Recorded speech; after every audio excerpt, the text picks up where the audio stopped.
வணக்கம் அன்புநெஞ்சங்களே. இன்னைக்கு தெய்வ திருமகன் மகள் படத்தோட திரை விமர்சனத்தை பார்க்க போறோம். படத்தினுடைய விமர்சனத்துக்கு போறதுக்கு முன்னாடி படத்தினுடைய அந்த பில்டப் பத்தி கொஞ்சம் சொல்லி ஆகும். நிறைய கடைசியில் கொஞ்சம் இழுத்த மாதிரி இருந்துச்சு.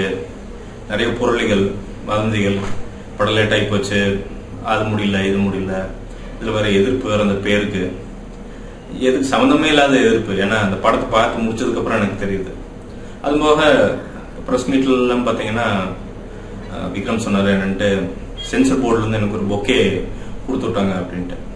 அப்பவே கொஞ்சம் ஒரு மாதிரி எல்லாரும் கியூரியஸ், எப்படா அவ்வளோ நல்லா இருக்கா படம் அப்படின்ட்டு. அப்புறம் அதே மாதிரி யூடிவியோட இந்த படத்தை டிஸ்ட்ரிபியூஷன் பண்ற தனஞ்சயன், அவருடைய எப்படி சொல்றது கான்பிடன்ஸ், இந்த பிரஸ் மீட்ல வந்து அவர் அப்படியே கண்ணு ஜொலிக்குது. இது ரொம்ப ஒரு சூப்பர் படம், இதை நல்லா கொண்டு போய் சேர்க்கணும்.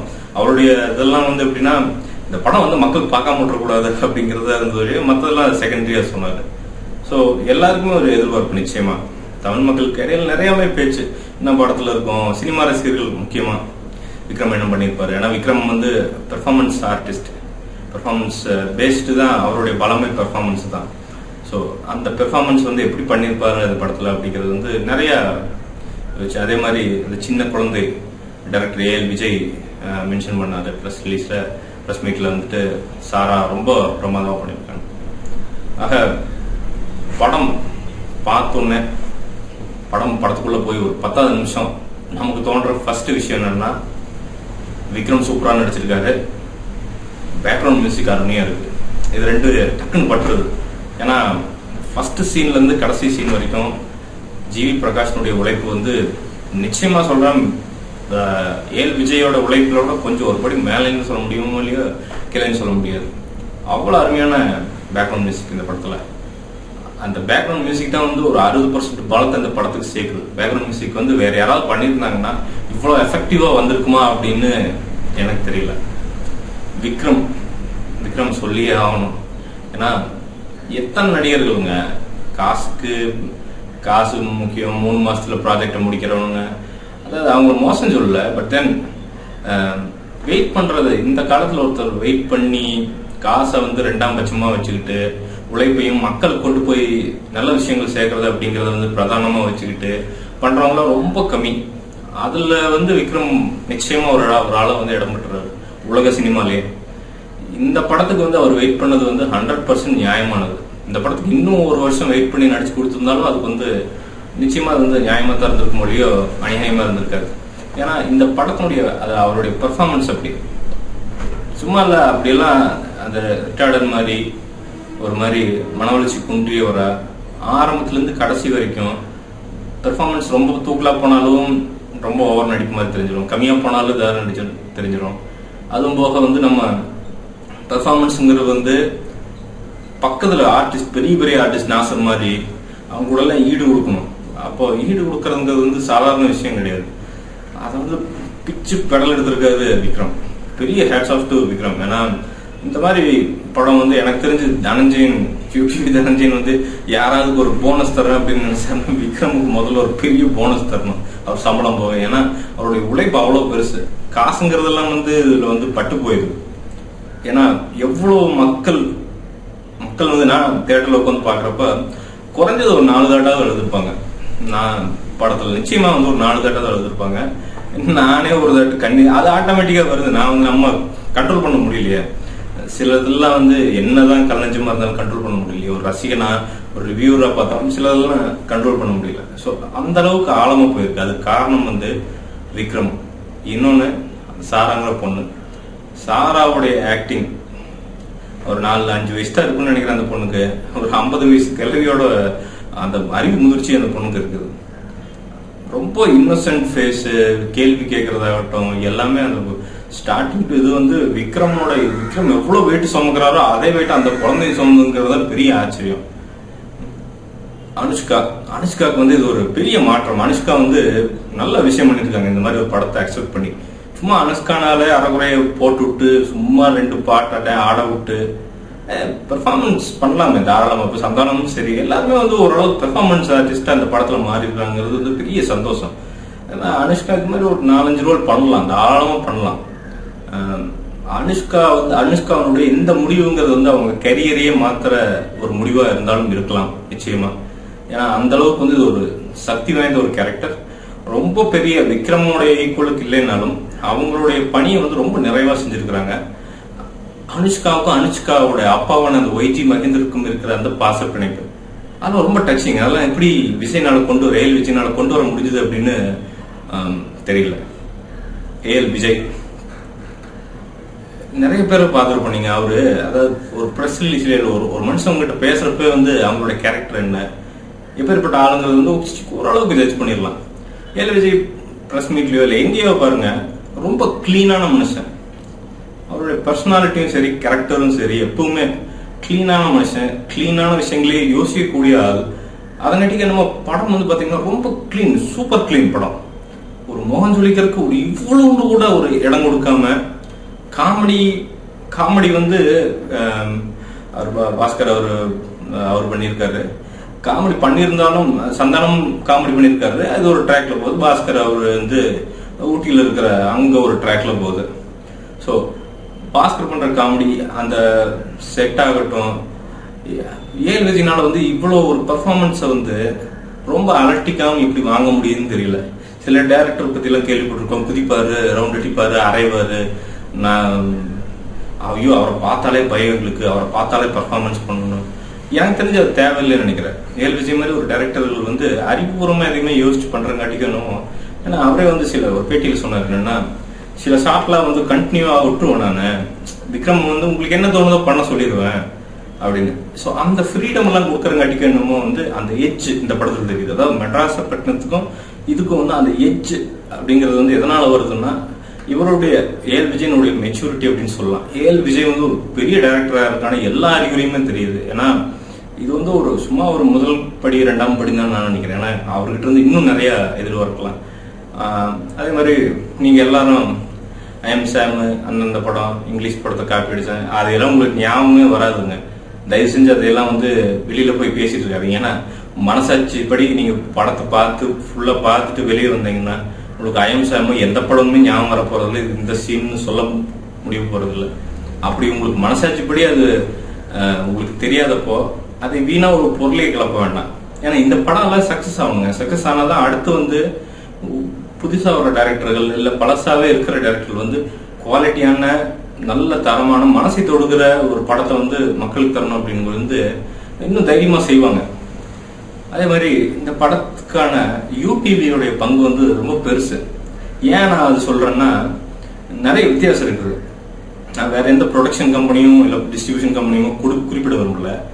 அதாவது மோனோபலைஸ் பண்ணாம சினிமாவை நாங்க தான் அப்படின்ட்டு அந்த பைனான்சியல் இதை வச்சு இருக்காம அவங்களும் வந்து ஒரு சின்ன பசங்க மாதிரி வந்து உள்ள இறங்கி டைரக்டரா தோல் கொடுத்து காசு போடுறாங்க தான். அதுக்காண்டி வந்து யாரையுமே இருக்காம ரொம்ப மெனக்கெட்டு எல்லாம் பண்றாங்க. சினிமா வந்து பேஷனேட்டா அணுகிற மக்கள், அதை காசா அணுகாம பேஷனேட்டா அணுகிற மக்கள். ஸோ இவங்க வந்து படத்தை வந்து தயாரிப்போ இல்ல டிஸ்ட்ரிபியூஷனோ பண்றப்போ வந்து இந்த படம் வந்து டைரக்டா தியேட்டர்களுக்கு வந்து யூடிவியே டிஸ்ட்ரிபியூட் பண்ணிருக்காங்க. தப்பே இல்லைன்னு தான் சொல்லுவேன். ஏன்னா இந்த படம் வந்து ஒரு டோட்டல் ஃபேமிலி என்டர்டெய்னருங்க. ஒரு ஃபேமிலிக்கான எல்லா ஐட்டமுமே இருக்குது. இது வந்து ஒரு பெரிய டாக்குமெண்ட்ரியோ இல்ல வந்து ரொம்ப பிளெயினா மொட்டையா பாட்டு இல்லாத படமும் கிடையாது. எல்லா தேவையான மசாலாக்கள் அத்தனையுமே இருக்குது. ஆனா அந்த ஹார்ட் தொடர்ந்து சொல்லி பாத்தீங்க ரொம்ப நாள் கழிச்சு ஒரு 2, 3, 4, 5 இடத்துல வந்து நெஞ்சை தொடர மாதிரி சீன்கள் அமைங்கிறது இன்னும் ரொம்ப ரேரிட்டியா இருக்கு தமிழ் பிலிம்ல. ஆனா இந்த படத்துல வந்து அது அடிக்கடி நிகழுது அப்படின்ட்டு சொல்லலாம். பாடல்கள் அதே மாதிரி தான் ஜிவி பிரகாஷ் பின்னி எடுத்திருக்காரு. நீரவ் ஷா வந்து நம்ம சொல்லாம விடவே முடியாது. இந்த படத்துக்கான சினிமோட்டோகிராஃபி, ஆண்டனி எடிட்டிங். நீரவ் ஷாவினுடைய சினிமோட்டோகிராஃபி ஊட்டியில அவர் எடுத்திருக்கிற இதெல்லாம் வந்து பாத்தீங்கன்னா அது அவர் எடுத்துக்க விதமே வந்து நமக்கும் குளிர், நம்மளும் சொட்டர் போட்டுக்கலாமோன்னு தோணும். அந்த மாதிரியான ஒரு சினிமோட்டோகிராஃபி. ரொம்ப இந்த கலர்ஸ் எல்லாம் எப்படி மிக்ஸ் பண்ணாருன்னு தெரியல. இப்போ அங்கிருந்து இப்ப சென்னை டிரான்சிஷன் ஆகிறப்போ நீங்க சில படத்துலாம் பாத்தீங்கன்னா ஊட்டியிலிருந்து சென்னை டிரான்சிஷன் ஆனாவே அங்க பாத்தீங்கன்னா ஒரே மேகமூட்டமா இருக்கு. இங்க வந்து திடீர்னு ஏதாவது பிரைட்டா 4 லைட்டை போட்ட மாதிரி இருக்கும். அதெல்லாம் தெரியவே இல்லை. அந்த படம் முழுக்க அப்படியே இந்த ஃபுல்லா ரொம்ப யூனிஃபார்ம் சினிமோட்டோகிராஃபி ரொம்ப மெனக்கிட்டு இருக்காங்க சினிமோட்டோகிராஃபிக்கு. ஏன்னா இந்த படத்தினுடைய பெரிய பலமே cinematography plus GV Prakash plus editor ஆண்டனியும் சரி ரொம்ப பிசிறு இல்லாம வெட்டி வெட்டி சிலதெல்லாம் பிசிறு இருந்தாலும் இந்த படத்தை கொஞ்சம் லாங்கா இருக்கிற மாதிரி தான் ஃபீல் ஆகுது இந்த படம். ஆனாலும் அதை இன்ட்ரெஸ்டிங்கா கடைசி வரைக்கும் கொண்டு போறதுங்கிறது சாதாரண விஷயம் கிடையாது. ஏன்னா கேரக்டர்கள் ரொம்ப நிறைய கிடையாது. நான் சார் நீங்க விரல் விட்டு எண்ணிடலாம் கேரக்டர்லாம். விக்ரம், அமலா பால் எல்லாம். ஸோ இதுல அமலா பாலினுடைய நடிப்பு நல்ல ஸ்டெப். அவங்க ரொம்ப சின்ன சின்ன கேரக்டர்னாலும் தேர்ந்தெடுத்து நடிக்கிறாங்க. இதுக்கான மொத்த கிரெடிட்டையும் யாருக்கு நம்ம கொடுக்க முடியும் அப்படின்னா நிச்சயமா டைரக்டருக்கு தான் கொடுக்க முடியும், எல் விஜய் அவர்களுக்கு. இன்னொன்னு நிச்சயமா எல் விஜய்க்கு எவ்வளவு கிரெடிட் கிடைக்குதோ அதே கிரெடிட் விக்ரமுக்கும் கிடைக்கணும். ஏன்னா ரெண்டு பேரும் எல் விஜய் விக்ரம் நடிச்சாதான் கரெக்டா இருக்கும்னு நினைச்சிருக்காரு. ஸோ அப்போ அவரோட இன்ஸ்பிரேஷன் கூட இந்த படத்தை அவர் நினைச்சிட்டு கூட எழுதியிருக்கலாம், சொல்லவே முடியாது.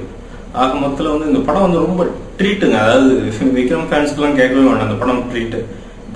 தாராளமா நீங்க காலத்தை தூக்கி விட்டு சொல்லிக்கலாம் நான் விக்ரம் ஃபேனு அப்படின்ட்டு. ஏன்னா அவ்வளோ ஒரு அருமையான படம். படத்தில் எந்த வல்கரிசம் கிடையாது. ஆரம்பம் முட்டு கடைசி வரைக்கும் ரொம்ப பிளெயின் அண்ட் ஸ்ட்ரெயிட், நீட்டு, ரொம்ப ஹார்ட் டச்சிங். அதே மாதிரி அருமையான கருத்துக்கள். அப்பா மகள் உறவு. அப்பா ரொம்ப பெரிய அறிவாளியா இருந்தா தான் மகிட்ட பாசம் காட்ட முடியும் அப்படிங்கறதுல இல்ல. வைஜி மகேந்திரன் ஒரே ஒரு லைன் சொல்லுவார். அதான் அந்த இந்த படத்தினுடைய பேக்ரவுண்டே எல்லாத்தினுடைய சமப் பண்ற ஒரு விஷயம். நல்லவங்களுக்கு நிறைய கஷ்டம் வரும், நல்லவங்க ஜெயிச்சிருவாங்க அப்படின்ட்டு. அந்த ஒரு லைன் தான் இந்த படத்தினுடைய மொத்த அர்த்தமே, இந்த ப்ரொடக்ஷனுக்கான மொத்த அர்த்தமே. நிறைய ஏல் விஜய்க்கு எதிர்ப்புகள் நிறைய வந்துச்சு. அதெல்லாம் தாண்டி படத்தை எடுத்துருக்காரு. இந்த படம் வெற்றி பெறும் அப்படிங்கறதுல எந்த சந்தேகமே கிடையாது. மித்த கேரக்டர்லாம் குறிப்பிடும்படியே இல்ல. பாண்டி நிறைய பேர் நடிச்சிருக்காங்க, பாஸ்கர் கூட எல்லாம் வர்றாங்க. குறிப்பிடும்படியா பெருசா சொல்றாங்க ஒண்ணு இல்ல. அதங்காட்டி நான் மென்ஷன் பண்ணல.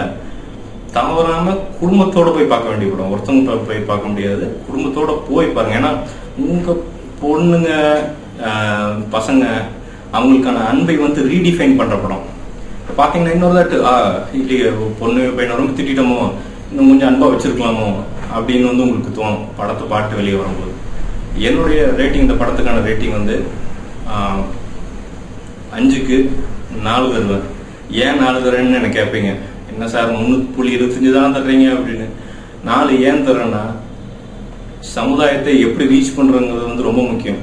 படத்தினுடைய பெரிய பாயிண்டே அதுதான். இந்த படம் சமுதாயத்திற்கு ஒரு பெரிய மாற்றத்தை கொண்டு வராட்டியும் ஒரு பாசிட்டிவான அப்ரோச், இவ்வளவு ஒரு பாசிட்டிவான அப்ரோச் நிச்சயமா தொடரணும்.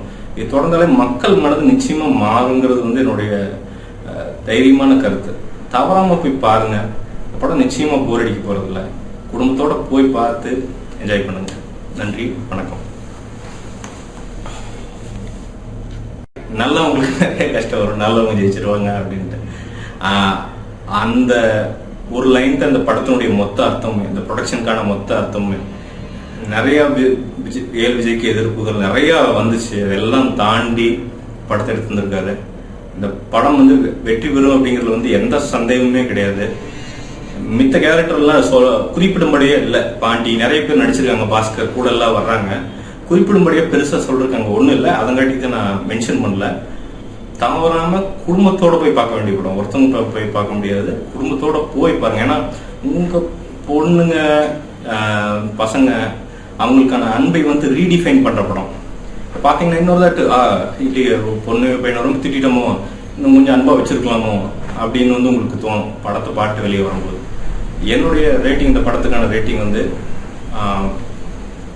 5க்கு 4 தருவேன். ஏன் 4 தரேன்னு எனக்கு கேட்பீங்க. என்ன சார் 3.25 தான் தர்றீங்க அப்படின்னு. 4 ஏன் தர்றேன்னா சமுதாயத்தை எப்படி ரீச் பண்றதுங்கிறது ரொம்ப முக்கியம்.